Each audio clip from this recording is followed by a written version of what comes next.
बिस्मिल्लाहिर्रहमानिर्रहीम। अस्सलाम वालेकुम नाज़रीन। आज की इस वीडियो में हम बात करने जा रहे हैं खाना काबा की दो तस्वीरें हैं कोरोना के दौरान, जब कोरोना आया था उस वक़्त, और 2023 में अब जो रमज़ान चल रहा है इसकी तस्वीरें हैं। तो वज़ारतुल हज ने, सऊदी के जो वज़ीर है हज उम्रे का, उसने जो तस्वीरें शेयर की हैं, तो 3 साल का फ़र्क है उसमें देखा जा सकता है कि आज से 3 बरस पहले जो था, हर मुसलमान की जो ख्वाहिशात थी, तमन्नाएँ थी कि हम किसी तरीके हज उम्रा करें, खाना काबा की ज़ियारत करें, लेकिन वबा की वजह से ना हो सका।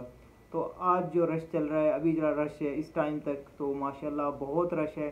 और मेरी दुआ है कि अल्लाह पाक आप सबको जो है ना हज उम्रे की तौफीक अता फरमाए। और उससे पहले वीडियो शुरू करने से पहले मेरी आप सबसे दरख्वास्त है कि आपने अभी तक मेरे इस चैनल को सब्सक्राइब नहीं किया तो यार चैनल को सब्सक्राइब कर लो और साथ में दिए गए घंटी के बटन को क्लिक कर लो।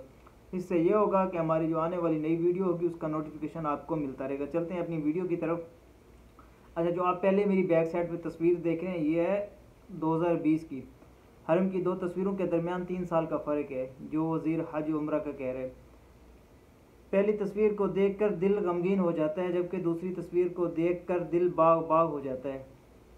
वज़ीर हज और उम्रा डॉक्टर तौफीक रबिया ने मस्जिद अल अहराम की दो तस्वीरें शेयर की हैं, जिनके दरमियान 3 साल का फ़र्क है। सबक वेबसाइट के मुताबिक वज़ीर हज और उम्रा ने कहा है कि रमज़ान 1441 यानी 2020, जब सऊदी अरब समेत दुनिया कोरोना वबा की लपेट में थी, जबकि दूसरी तस्वीर 1444 की है, जब यानी कि 2023 जो अब चल रहा है 2023 की है, जब कोरोना वबा को काबू पा लिया गया है। पहली तस्वीर में हरम शरीफ को खाली देखकर दिल गमगीन हो जाता है, जबकि दूसरी तस्वीर में ज़ायरीन का जमे गफ़ीर देखकर दिल बाग बाग हो जाता है। उन्होंने कहा है कि हम अल्लाह का शुक्र अदा करते हैं कि जिनकी तौफीक से हरमैन शरीफैन में पहले की तरह रौनक बहाल हुई है।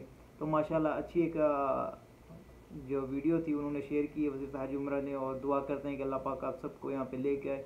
और मेरे लिए भी दुआ करना, अपने लिए भी दुआ करने। मिलते हैं।